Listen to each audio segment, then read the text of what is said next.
that's what they were doing there today.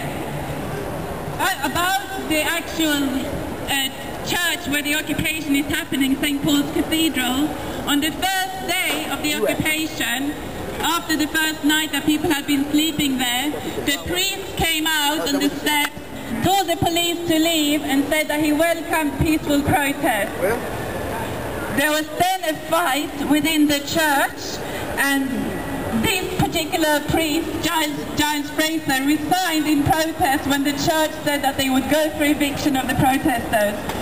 A lot of people within the church were furious with St. Paul's for wanting to evict the protesters. They came with signs saying, "What would Jesus do?" And Jesus threw out the moneylenders from the temple, and various priests and other people with different faiths spoke in support of the occupation, and St. Paul's Cathedral had to withdraw and say they were not going to evict the protesters.